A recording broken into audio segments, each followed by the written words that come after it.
talking. I'm welcoming you to my final project. Welcome to the future, education in a paperless world. Now imagine schools of the future.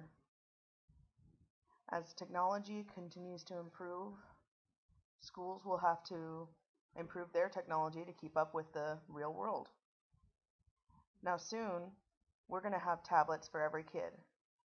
Imagine that as soon as they get to school, they plug in their tablet and they're already logged in.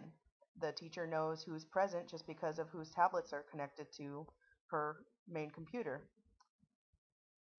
This is the direction that education is already headed. Interactive, using technology to keep kids engaged, which, as we already know, kids these days need technology to keep engaged.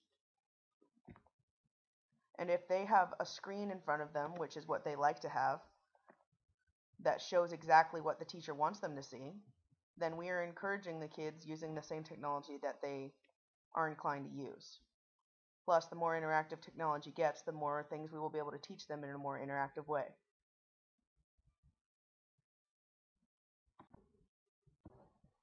In the next 10 minutes or so, I will be going over two main ways that schools are already starting to create this future. Number one is BYOD, or Bring Your Own Device. Number two is a new system of standards called Common Core. Okay, let's get started with BYOD, which of course stands for Bring Your Own Device. Now, between iPads, laptops, smartphones, we've all got our own personal device that hooks up to the internet that we're using to hook up to the internet pretty much 24/7. In the adult world, in the business world, every single adult is completely connected at all times, and this helps them with their work. And we are pretty much connected everywhere we go. So why would we think that kids should be any different? The idea of school is to get them prepared for real life, and if this is what real life is like, then they should probably be practicing this at school.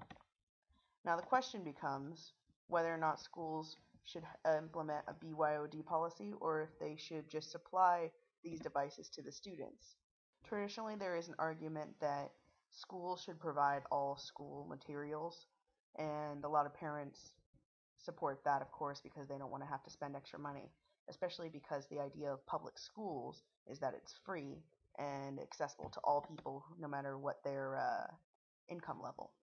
But the problem is the idea of providing technology to every single student gets really expensive. And when most students have at home either an iPad or their own smartphone, and they could bring it to school if there weren't school policies preventing them from doing so, then why not just eliminate those school policies and implement BYOD and make the kids bring their own device? By embracing BYOD, we are basically saying that the kids should bring in their technology and we will use their technology to help them learn. Other school districts are already starting to implement this. Okay, so in the city of Scottsdale, Arizona, the Scottsdale Unified School District, there are two men trying to implement BYOD policies in their schools. Dr. David Peterson, the superintendent, and Tom Clark, who is the Chief Technology Officer of Scottsdale Unified Schools District. Now, in the article, The Promise of Big Data, Dr. Peterson is quoted as saying, "I think, first and foremost, we need to come to the true realization that our kids are digital natives." Basically, what he's saying is kids live in a digital world. We all live in a digital world, and we need to embrace that in order to teach them better. Tom Clark is quoted as saying something really interesting. I thought it was an interesting fact. When you stop and think about the amount of computer processing power that students have in the bottom of their backpacks or in their hip pockets, it is the equivalent to what Apollo 11 had when they went to the moon. So if you think about that, we all have that amount of power in our pockets. We all have smartphones. We all have some sort of cell phone or an iPad. So every single one of us has just as much technology as they needed to get to the moon 40 years ago. Now, the technology that they're using in their school district is the exact same technology that American Idol uses when they get in their votes. Now, 10 years ago when American Idol first started, you had to call in order to vote for who you liked. And you could call in as many times as you wanted during the hours that the polls were open. Now, they enable you to text in your vote, which makes the voting a lot faster and a lot more people vote, and it's easier to vote multiple times. So it's actually increased their voting stats. Now, we can use the same exact technology in the classroom, and that's what Scottsdale is using.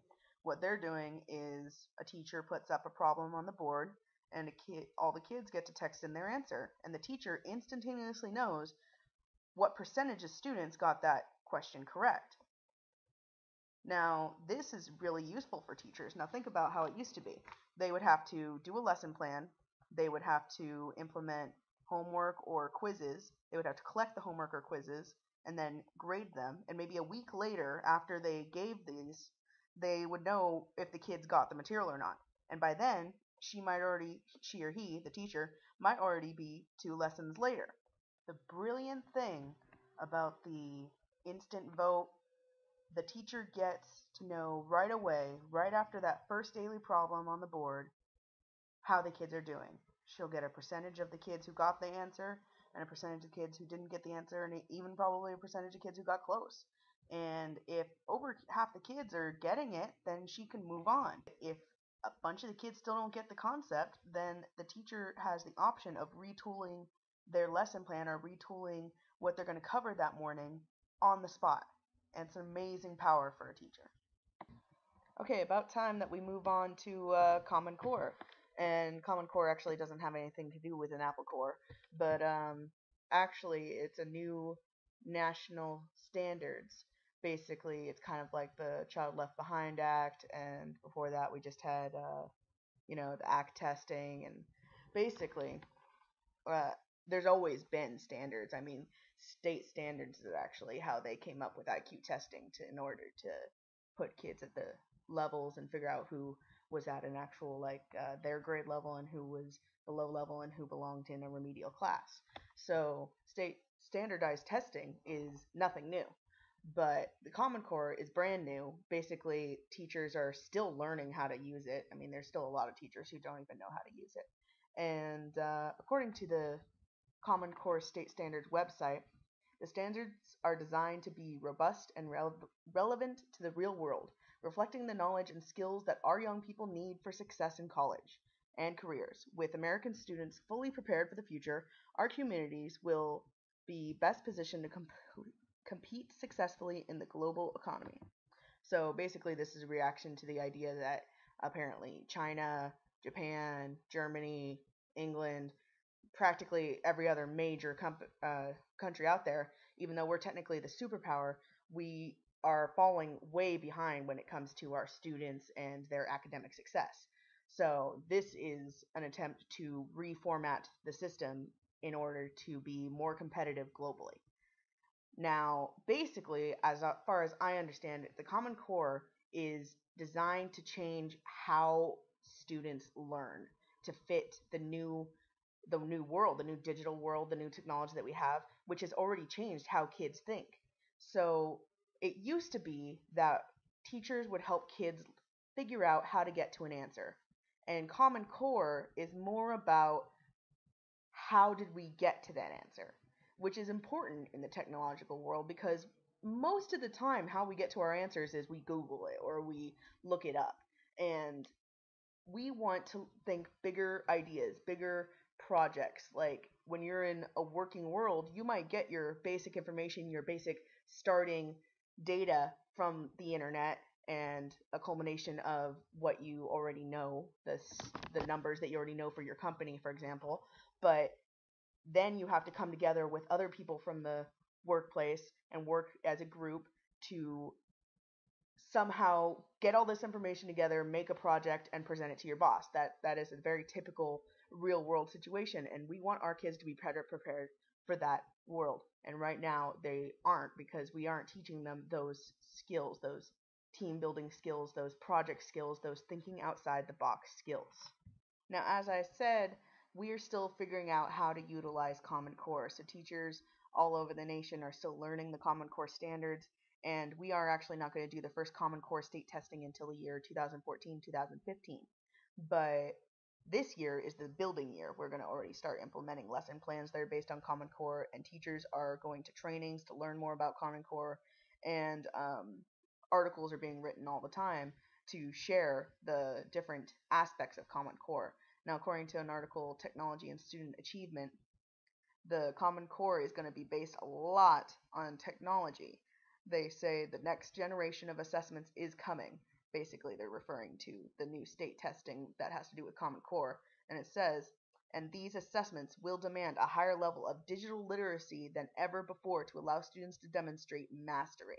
It's not enough that the kids have content knowledge. They have to be able to demonstrate that knowledge by using digital tools.